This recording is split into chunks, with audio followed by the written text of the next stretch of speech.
You are listening to the Hiking Radio Network, where we talk the walk with shows by hikers, about hikers, for everybody.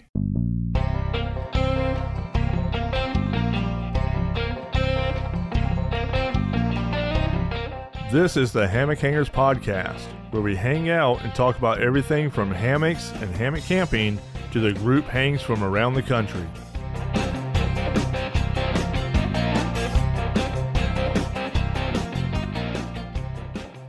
What's up, everyone, and welcome back to the Hammock Hangers Podcast. I am your host, Paul Collins, or Skunk Ape. This week, as you're listening to this episode, myself, Pheonix, our guest, and around 500 other people will be at HangCon. Hopefully some of you will be here with us.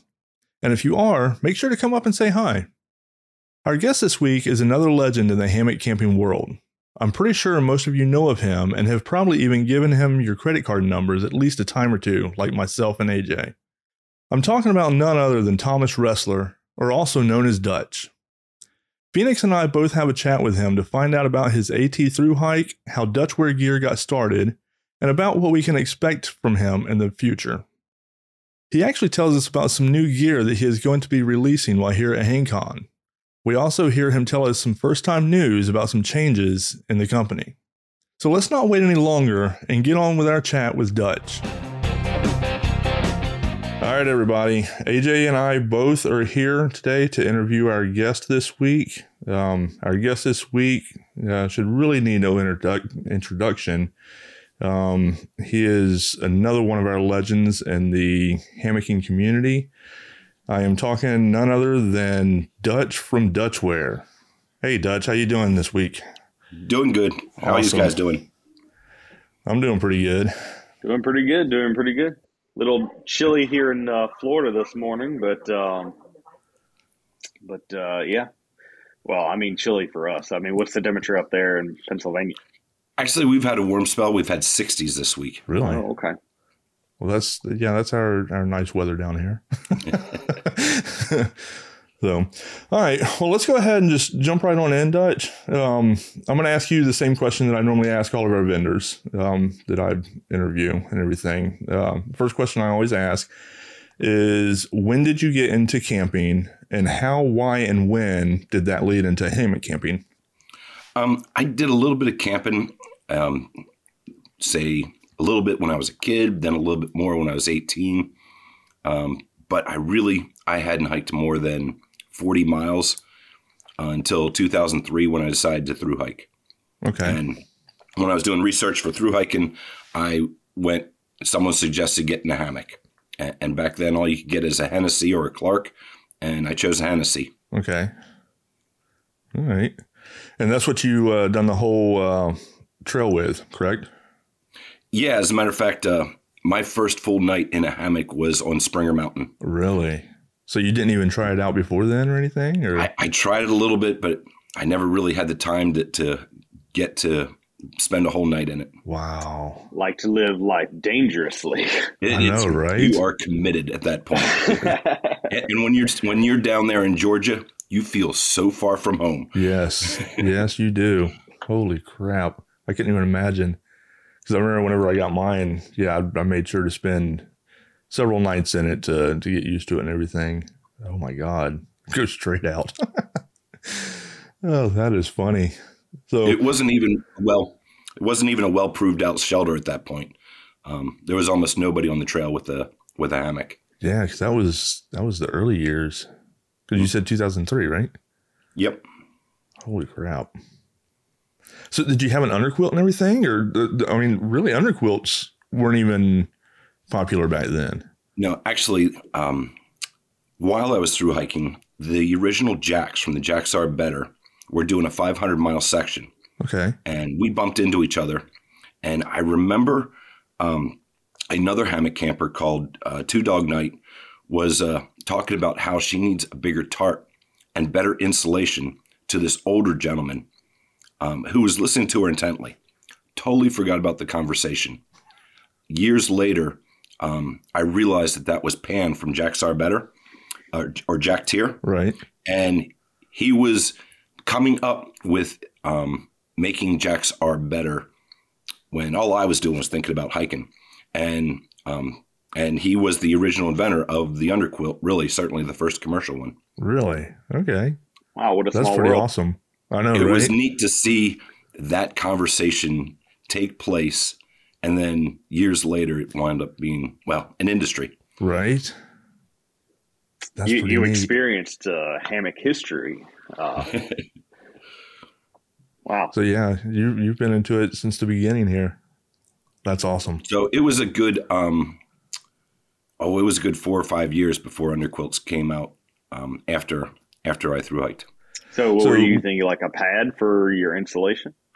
I through hiked the whole trail in a Z-Rest and a Marmot sleeping bag because top quilts really weren't a thing either. You've done the whole thing old school. Yeah. And a Hennessy, and it had a little tiny, I called it a napkin of a tarp. It's like 2 inches bigger than the hammock the whole way around. The diamond-shaped tarp in the Hennessy Ultralight. So how many times did you get wet? Actually, only really one time was even remotely bad. And I remember having my bandana, and water was like coming in, and I was like wiping it and then wringing it out through the bottom entry. I did that through the night. Oh my God. So how long did it take you to hike the trail? When did you start? When did you summit Katahdin? April 1st, and I finished September 17th. So it was about 5.5 months. Okay. Anything you regret about taking a hammock at that time? No, I think hammocks, and I still think this, hammocks are the perfect shelter for especially solo through hiking on the AT, anything on the East Coast. I think it's good for the environment because you don't have to have a flat spot. What I particularly enjoyed was I could go stop at a shelter, get water, cook food, but then while everybody else was just hanging around the shelter, I'd throw my backpack on and I'd go do another 2 miles. Yeah. So come morning, I'm 2 miles further up the trail. There you go. Yeah, I think, I mean, whenever you said that about being better for the environment because there's no flat spots and stuff like that, I remember when I done the trail and where was it? Annapolis Rocks. Mm-hmm. I made it to there, and they had a huge area fenced off and everything else because it was just getting destroyed from tents and everything. But yeah, I see where you're going with that. It definitely disperses people, for one thing. It certainly adds a lot of freedom to where you're going to stop, and also when I leave a spot, you can't tell I was there. Right. Anybody with a tent, you can tell they. Yes.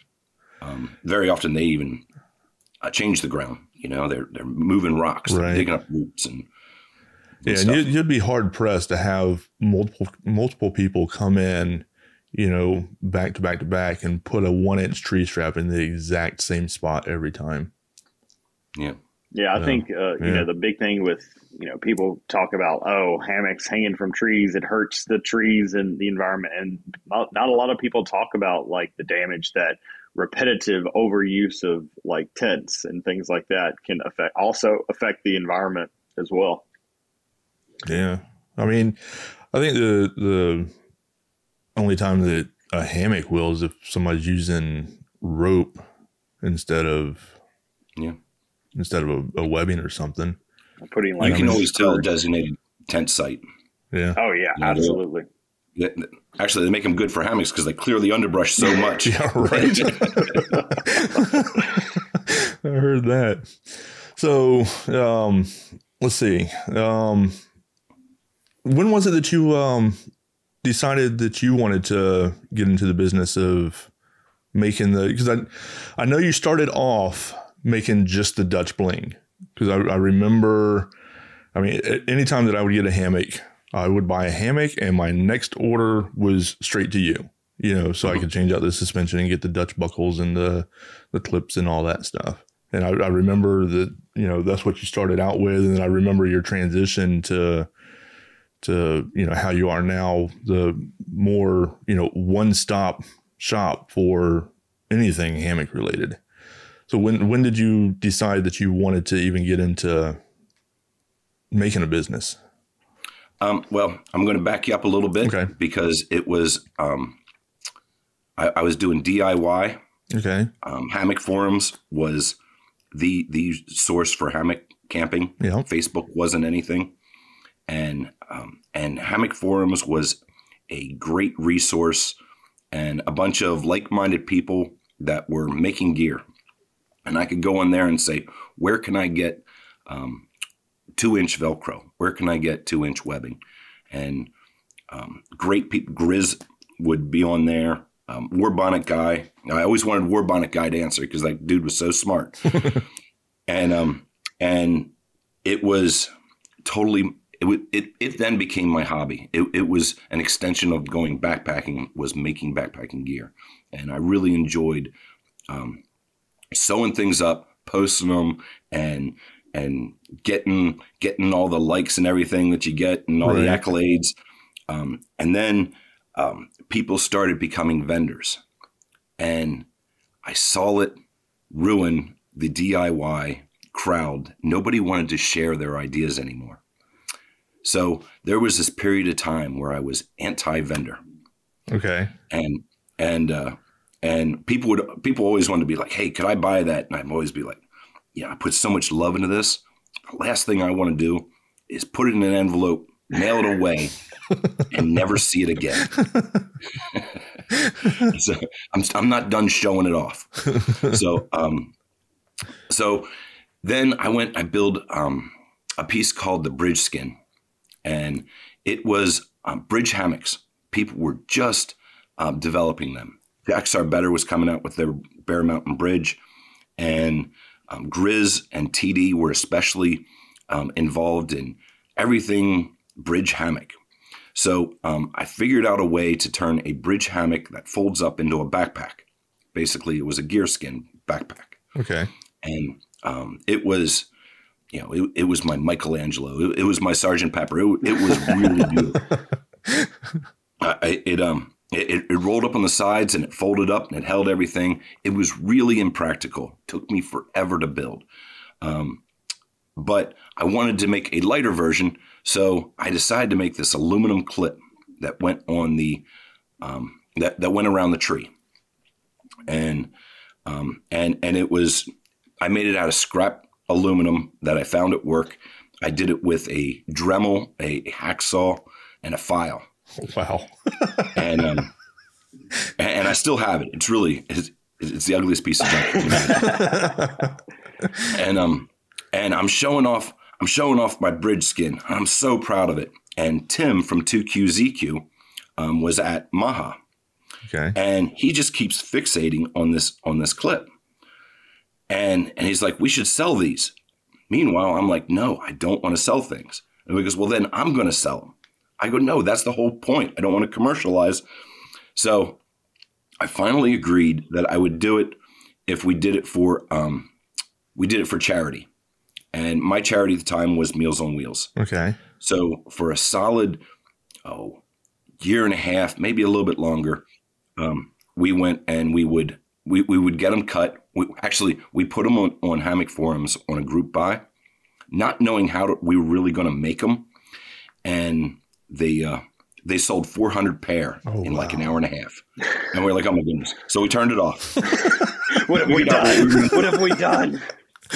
Yeah, people were paying us money on PayPal. And I think we were charging $13 a pair. Wow. And then so we went and we turned it back on the next day. And again, people bought 400. And we were like, okay, we stopped. We figured out how to get these made. Well, if you weren't on hammock forums for those 2 hours, you didn't see this. But then they started going out and everyone's like, hey, these clips are really great. And when are you going to do it again? So we began making Dutch clips. We really made them by hand. We had them water jet cut. And I was like a shoe shine boy with some it was aluminum oxide that Tim had because he was a plumber. Okay. And aluminum oxide sandpaper. And I would sit there and I would just do this, hanging it up on a big rack. So, and I would do that till it rounded off the corners. We found someone to polish them for me in a big industrial polisher. And so we continued that for a while. After a while, Tim's like, hey, I'm just burning out my hands. This is not really what I wanted. And he went on to start TQZQ. Okay. So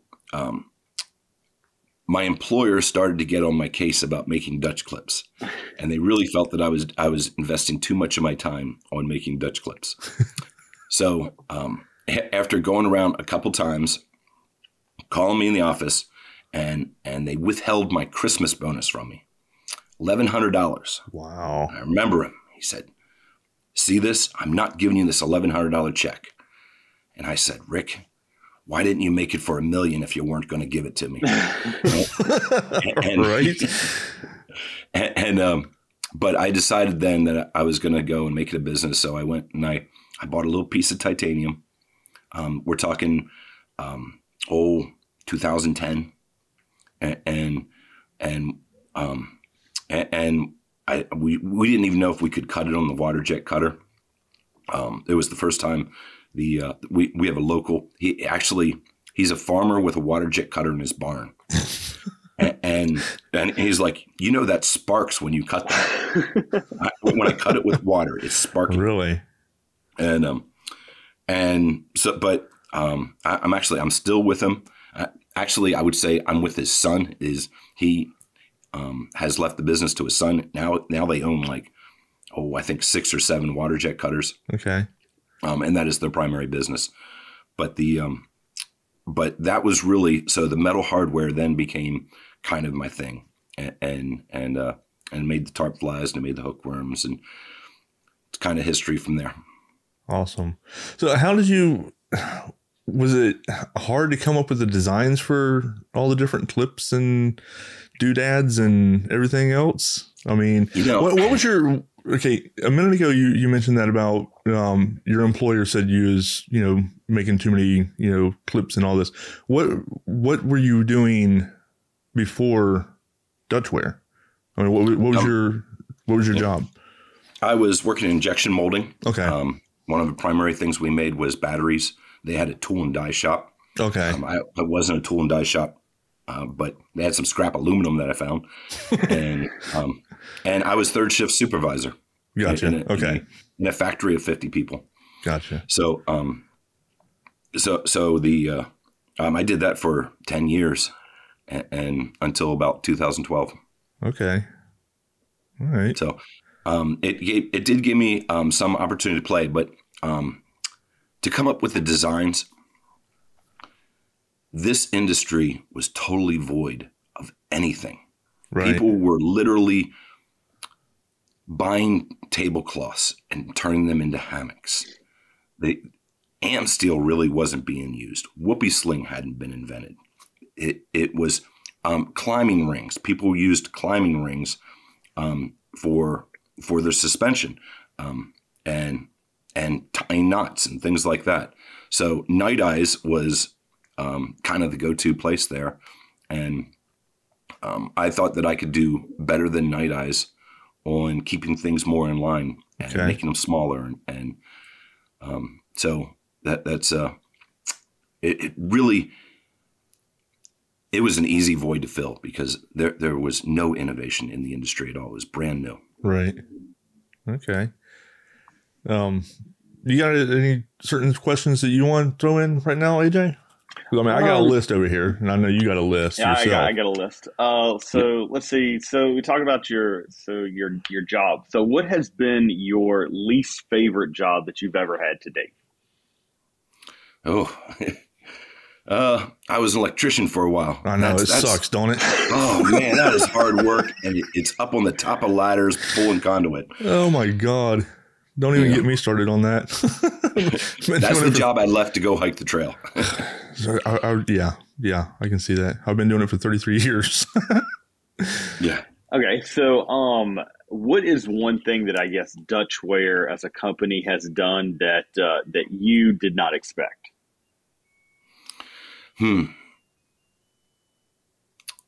Well, actually, this is going to be a first time announcement on this. Is I just brought on a partner. Really? And this is going to be brand news. This is news on this podcast that just recently we haven't actually officially done the paperwork, but you're going to meet him. I'm going to be bringing him down to Trail Days, and I never thought that I would do that, but I really need, the company is really growing, and I really need somebody as invested as me. Okay, sounds like a good problem to have. And smarter than me. So. Is he one of the ones that you're bringing to HangCon? He is the one I'm bringing to HangCon. Okay. Yep. His name is Fee. Okay. Awesome. Be good to meet him as well. Awesome. So out of all the tools and everything that you use at Dutchware, you've got lots of different tools that, make your gear. What do you think is an underrated tool that you personally find indispensable? We have recently gotten a 3D printer, and although you can make 3D printed parts, and that's going to be something new that's going to be coming out, but I got a smart guy that has working in my machine shop, and he learned how to use a CNC milling machine when I bought one and said, here, figure out how to do this, and then I bought a 3D printer. And I said, here, figure out how to do this. And what he does with that in making jigs, not only around the shop, but also for the milling machine, where we used to have to go and make aluminum fixtures for each of our parts, because there's really a lot of machining that goes into the metal parts that we make. And we make it's like 200,000 a year. And water jet cutting is good, and the titanium we get is good, but neither of those are great, and neither of those are precision. And there's variances in the thickness of the titanium, and also a water jet cutter is the nozzle that it is using widens because it's basically destroying itself. Right. So the path that it takes widens. So your fixture in the beginning of the run may be a different fixture in the end because you don't want things to wobble, and you have to change the variances of it. So we have been able to really make a lot of fixtures for our milling machine in just a brilliant way that was not – we usually use orange, bright orange, and you look around a shop and there's plastic orange everywhere. Okay. All right. You got another one, AJ? I mean, I got plenty, but we can bounce back and forth. No, go ahead and ask a couple more. Okay, so who would you say? Everybody looks at you. It's almost like an industry standard. But who do you classify as your best professional mentor? The Jacks from Jacks Are Better, the original ones. When if you've ever met Pan, it is not hard to get him talking about himself and business and his business, and he was the old gangster of it. He's the one that really was the very first vendor, and before I was a vendor, I was listening to him.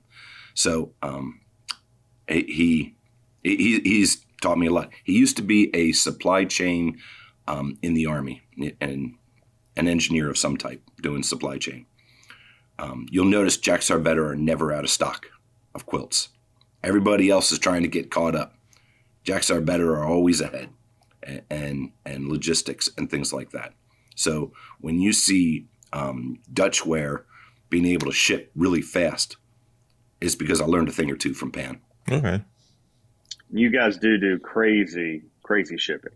Yes. which as a community we thoroughly appreciate, because having to order something and then wait 4, 6, 12 weeks, it's a killer. So you have a lot of elves at the Dutch Pole. Who is your favorite Dutch elf right now? He's going to put you on the spot, Dutch. Well, I have a feeling none of them are going to listen to this. I can't say none of them. I can make somebody up. No, Fee, my new general manager, is really, he's opening my eyes on a lot of things. And some of the things I'm not good at, he's excellent at. I've seen him turn situations with particularly employees where when someone came in shaking into the conference room and left just so happy because they feel like they were heard. So I hope to pick a lot of that up from him. Gotcha. But my crew is amazing, and some of my crew have been with me for over 5 years. And although I'm the face, there's so many wheels going. I'm just really the face. Yeah, I have to say, like your customer service has always been top notch. Whenever I've had a problem, reaching out to you or reaching out to somebody from your company, it's always been handled immaculately, and I've never been unsatisfied. Just a little less poor, but a little more poor, a little more poor. Less. Yeah. We try to, especially in the customer service role, tends to be a hiker.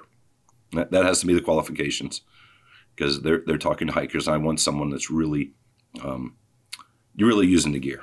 Yeah, that makes sense. So let's see. What is at Dutchware? What is your favorite part of your job?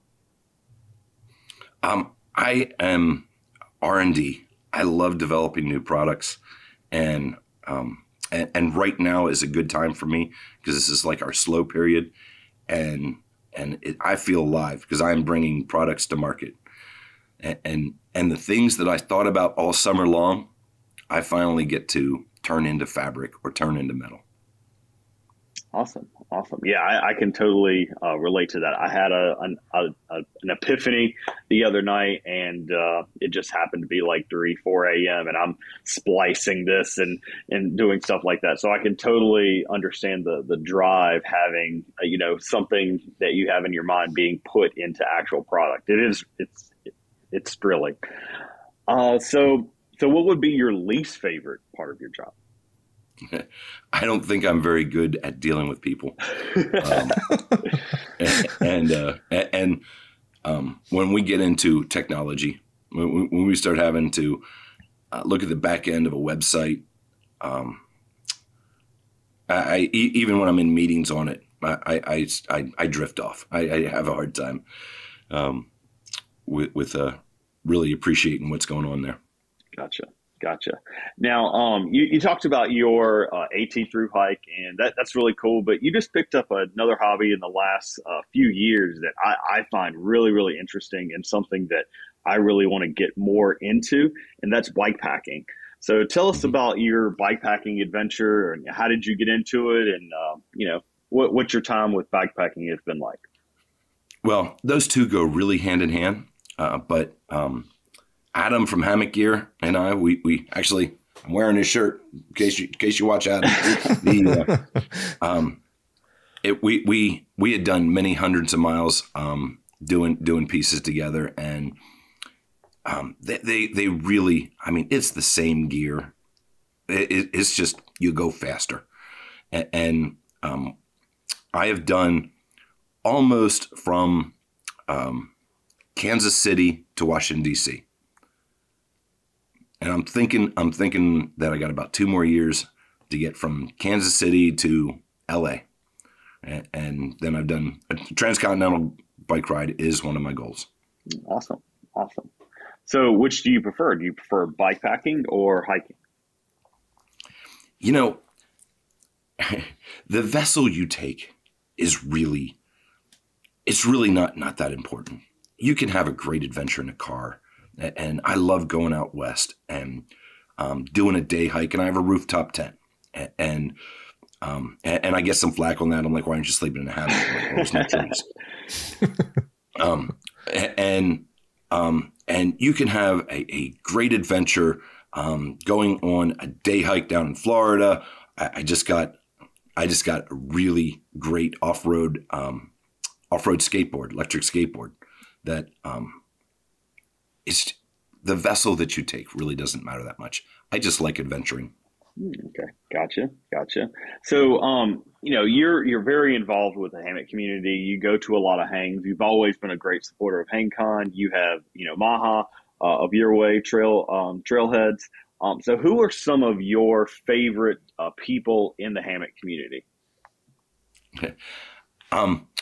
For mentioning trailheads, that place and that hang is really dear to me. The group that gets there, they've intermixed a lot with Maha. The spot that John and Karen have there is amazing, and if you ever get a chance, go to one. It's almost like God put it there for hammocks. Trees are perfectly spaced. He has a pavilion. He has plenty of parking. There's a stream. There's nothing that is missing. And then there's a certain crew that bounces in between there. Eli would be one. That boy is a lot of fun. Oh yeah. I've met Eli. Yeah, he's a lot of fun. Yeah.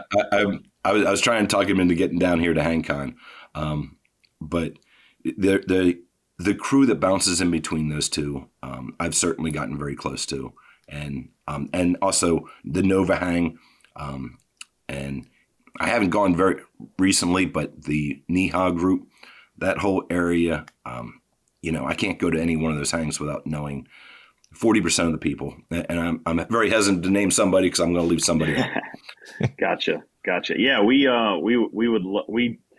talking to a group from Palmetto State about doing a southern invasion of Maha at maybe some point this year. We definitely want to make it up for that. And yeah, Trailheads, he does his hangs a couple times a year, correct? Yeah, he's got one the end of the month that I'm really looking forward to, his winter hang. Yeah. Also, John and Karen are great people. They just, I have, I've grown to a good friendship with them. Pickle, yeah. Also is, he's very much a part of that clan too. Yeah, a lot of good people, a lot of fun people to be around. Pickle's a hoot. John also makes really, really good gear as well.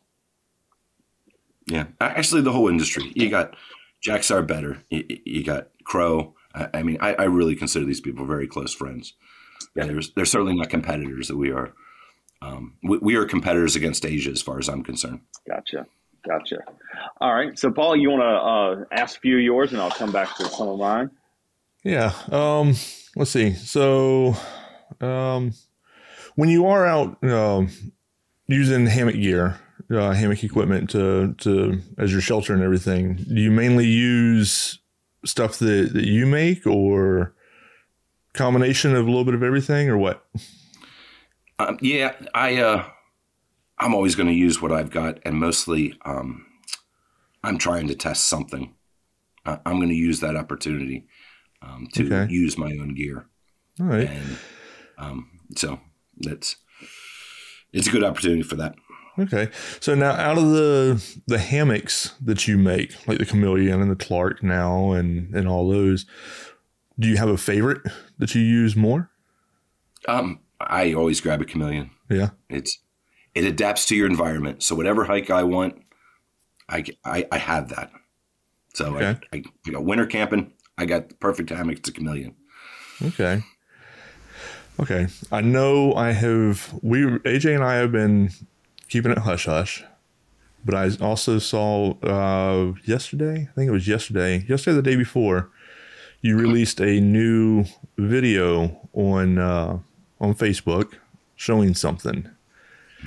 You want to talk about that a little bit? Sure. I have at least 4 new products, but the one that I'm probably the most excited by is the Chameleon now has a zip-on quilt. As you know, the patented zippers are made so you can interchange all the pieces.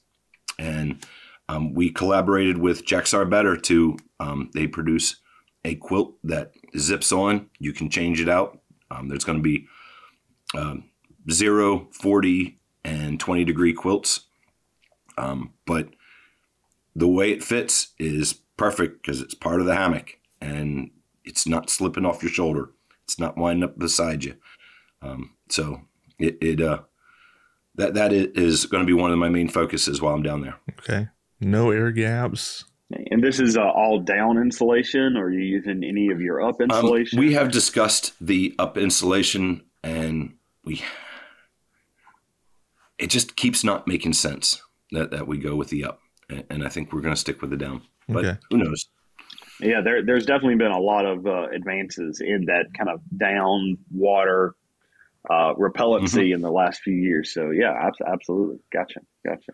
There's always people that ethically they don't want to use, or they have an allergy to down. I think that's probably one of the better reasons. Or maybe weight isn't an issue, right? And cost is more of an issue. So down's expensive. Well, and it's things like this. I know I told you, when we first got on and we were just chatting before we started recording, that I cuss you an awful lot, and it's reasons like this, because I love your products, and so every time you come out with one, I know I've got to get it. So it's like, oh, Dutch, there goes my wallet again. Just wait till I come out with the ultralight Clark. Oh, are you serious? I'm aiming that right at you. Are you serious, Dutch? Come on. Oh my God. Something else to look forward to now. I love it. So some other new products that we got coming down to HangCon. Okay. We also collaborated with Trailheads, and we're producing a sleeve that envelops your entire setup. But then, so your quilt, your hammock, everything, even your suspension, there's a pocket for your suspension, but then it all packs down into a compression stuff sack that's specially shaped so it fits your pack really well. So your whole setup, when you're done, is about the size of a bowling ball, and that bowling ball is covered with Dyneema. And so all you gotta do is pull it out, and yeah, it's a great presentation when you pull it out, and this your whole setup just appears. And you said you're gonna have that at HangCon as well? I am, and we. Cha-ching, I know, right? Cha-ching. I know. I got one of John's tarp pack that he had, where the stakes and everything, go into the little pockets around it. I love it. So I mean, it's actually working out, because this episode that we're recording is actually coming out next Friday, or this coming up Friday, which will be while we're at HangCon. So it's actually working out. You spilling all the beans on. Well, you want a couple more? We will take whatever you want to tell us, buddy. Absolutely. Keep them coming. We also got a new tarp sleeve that goes into its own stuff sack. And another one I'm really excited by was we collaborated with Yobo on designing a tarp for their stand.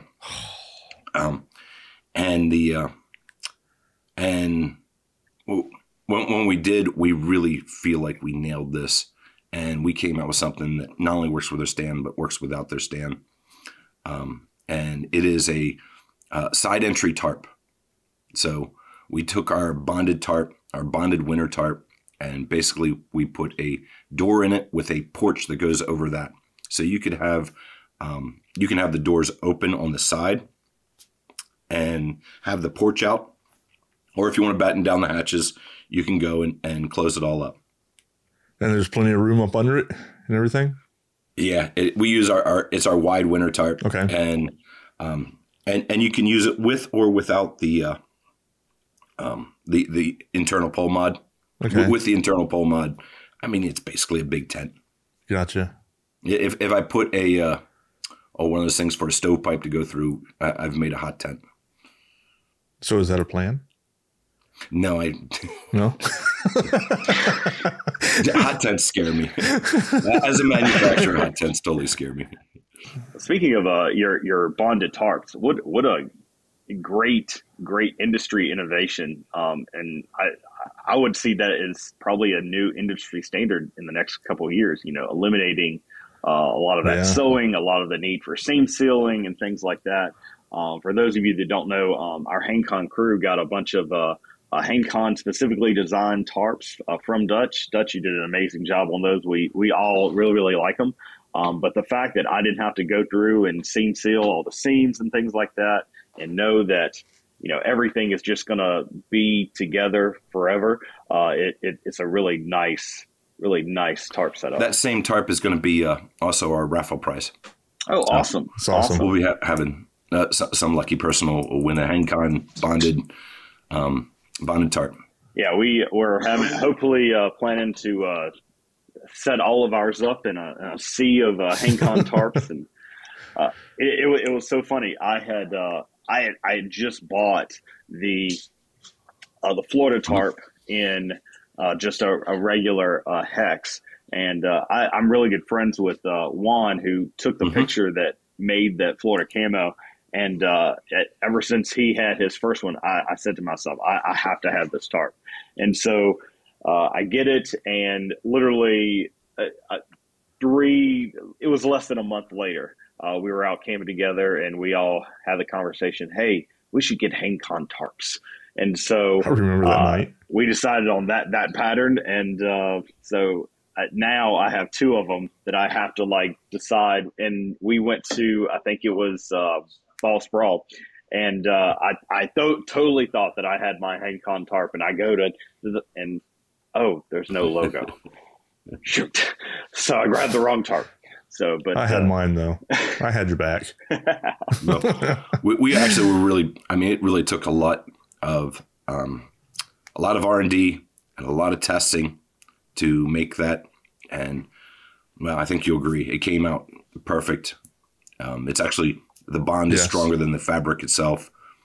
The way we did the reinforcements have made it pretty darn indestructible.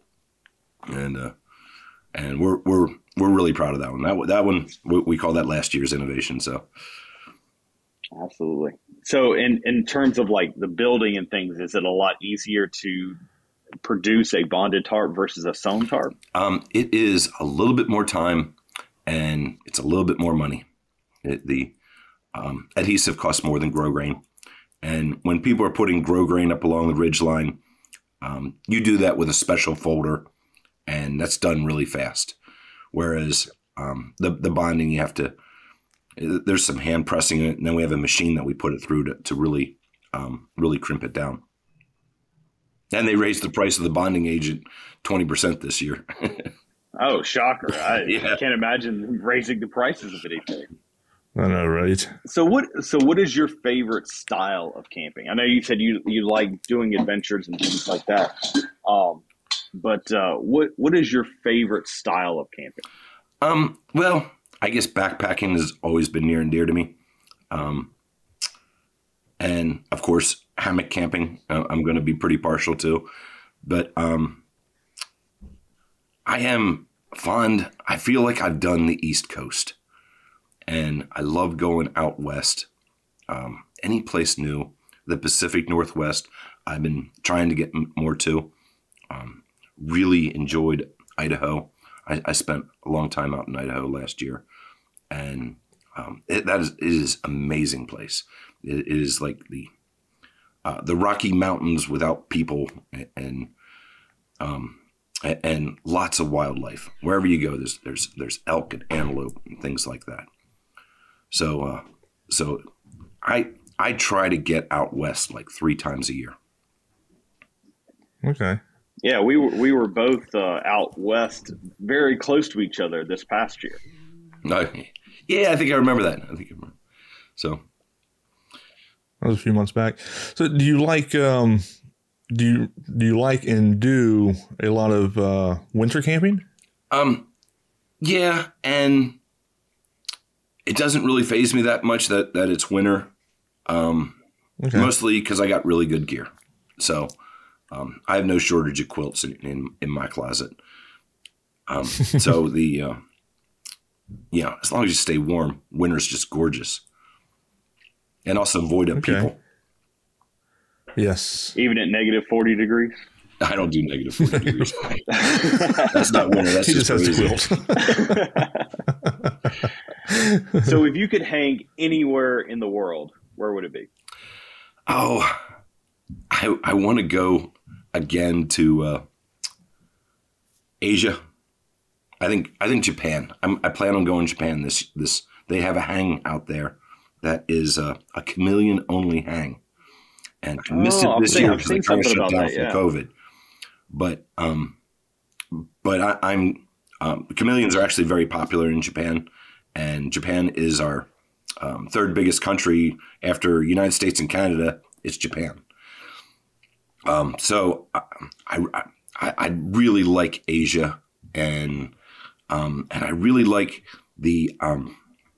a different culture, and Asia is such a different culture. How so, as far as like the camping? I know here, especially on the East Coast, we have a lot of national parks that we can go to. There seems to be a lot more, hammock events happening in the East Coast. How was that the difference in culture translate to, hammock camping or just camping in general? I really find, the places that I've been to, and that is Korea, and I've been to China, and they have a certain reverence for nature. And so there are national parks, and there's not much restrictions. I've been to Europe, and there's a lot of restrictions on camping. They especially when you are in Europe proper, not up around Sweden or Finland. Those are a little bit different, but Germany and France, and they it's very difficult to camp there, and you have to get permits and stuff. And now I was blessed with people showing me around when I was in Korea and when I was in China, but it didn't seem like there was any difficulty ever and of getting out and going any place that you really wanted to go to. And they got plenty of trees. Good deal. Good deal. So when you are out camping, what is your favorite camp meal? When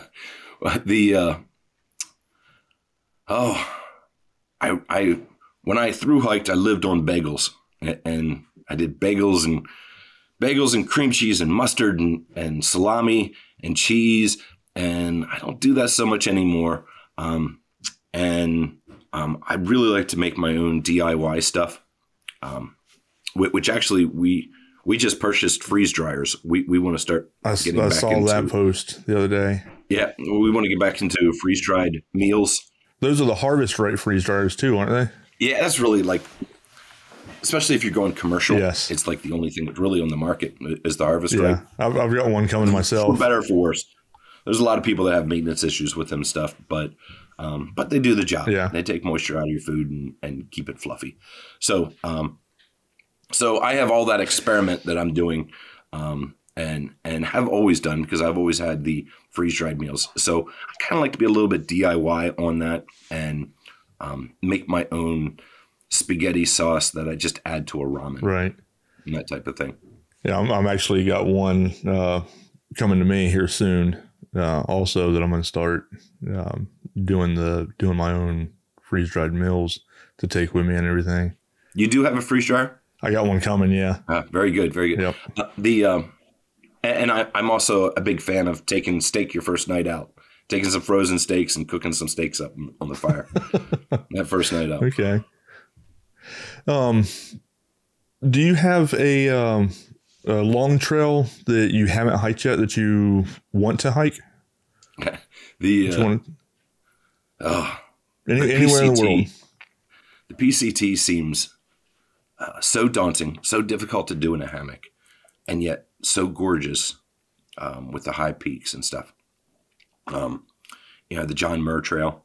Yep. Doing that part of it, and logistically, it just always seems hard.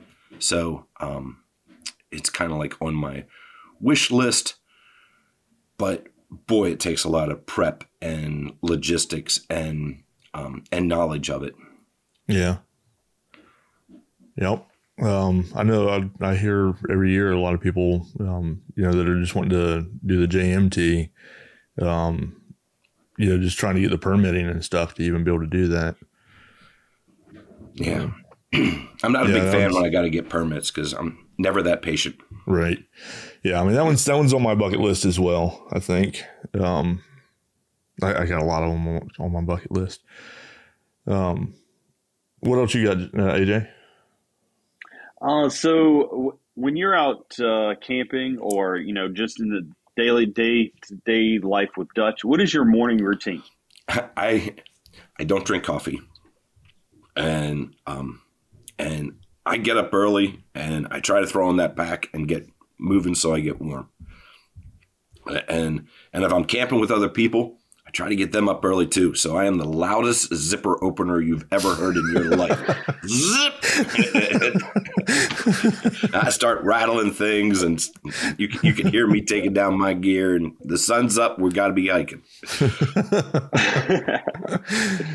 It kind of reminds me of a scout leader that I had as a kid. He would wake up, and then the first thing you'd hear in the morning was our alarm clock. He would just get up and this big, loud, yell. He would just, "I love this campus!" Just scream it the loudest part, and that's how everybody got up. So you're that person. You're that person. I mean, people go to bed at 9 o'clock. Why are you going to sleep in until 10 o'clock? Right. So what is your scariest night in a hammock? We just did an episode of that for mine. So I'm curious to ask you, Dutch, what is your scariest night in a hammock? When I first started, I was very scared about camping alone. And I always tried to make sure that I was around people for some reason. And it took me a while to get over that fear. And I do remember this one time that I was up on a very narrow ridge, and there was really no place to go, and there was bear scat everywhere. And I wanted to keep hiking to another place, and I really felt like the only place the bear could be is where my hammock is if they're cruising through, because it was such a narrow ridge and it was so steep on the sides that it had to be a major animal trail. So that night totally creeped me out. The only reason I didn't keep going, I had a really messed up ankle. And I remember I had to crawl out of my hammock to get to my food bag, which is where my ibuprofen was, so that I could, till I could finally get out and get hiking. But, after that night, I felt like I went through it, and being in the woods at night was very peaceful and relaxing to me after that. Awesome.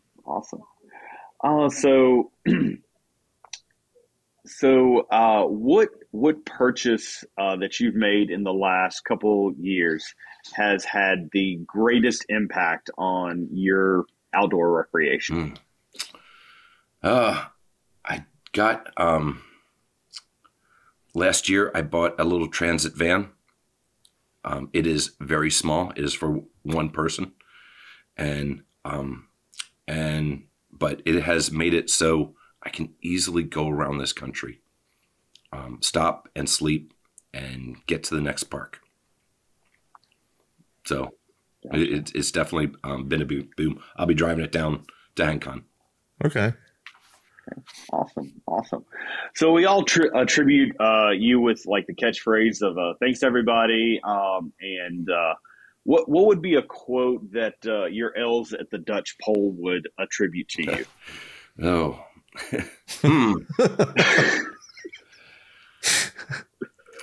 Other than obviously those catchphrases, if you ain't Dutch, you ain't much. But I don't think I've said that much anymore. We can bring it back.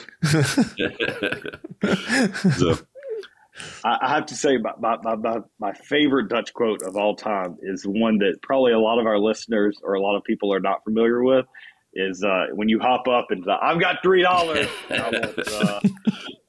I have to say that's probably the greatest quote that I have.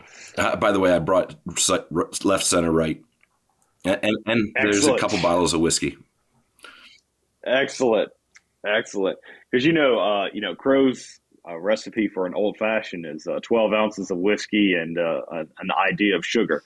So they have really gotten me into making old fashions, and that is now I do mine different than they do, and I think everybody does it a little bit different. But and mine's pretty sweet, but that has been definitely my drink of choice thanks to Crow. Okay, so I got to know, what's the Dutch old fashioned look like? I use simple syrup, and around here we have Pennsylvania Dutch food, obviously, and there's this company that makes maraschino cherries that are in brandy.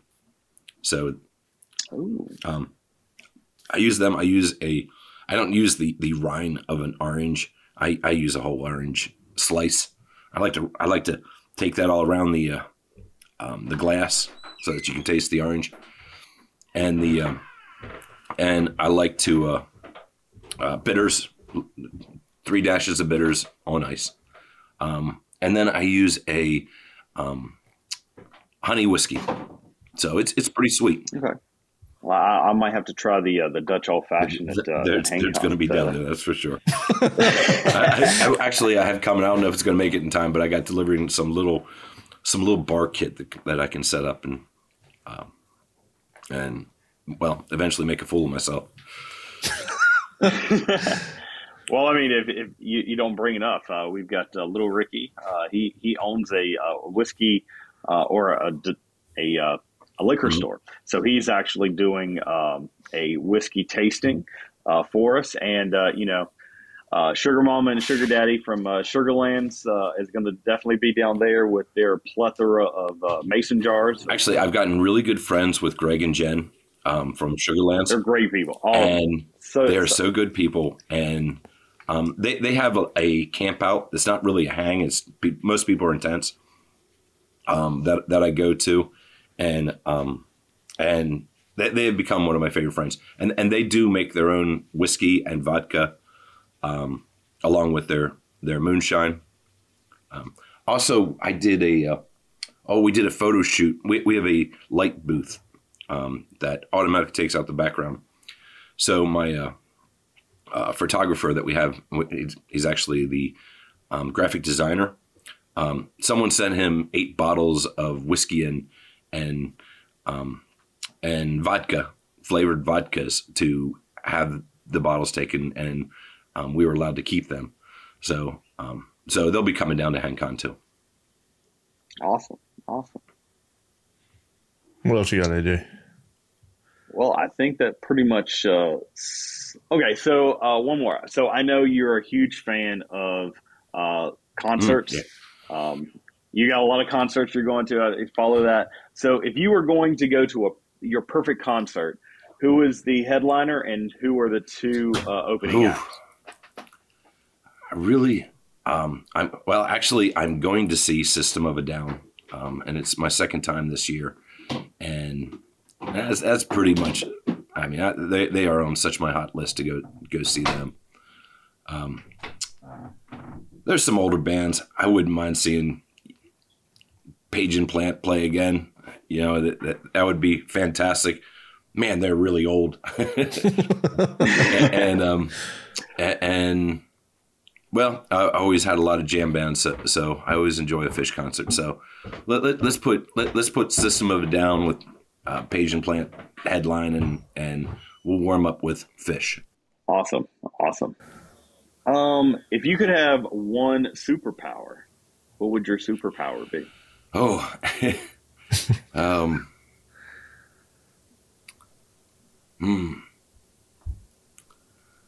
would like some more time to do more adventures. So I don't know that I want to be immortal, but I'd like to live a little bit longer. Well, I think that sums up my list. That is your list. All right. Well, I've got one more question that I ask all of our vendors to end with as well. So we'll end with this. What are your top 3 tips that you would give to somebody that's new, just getting into hammock camping? Okay, first you want to use your gear and practice with your gear. And I think it's very good to go to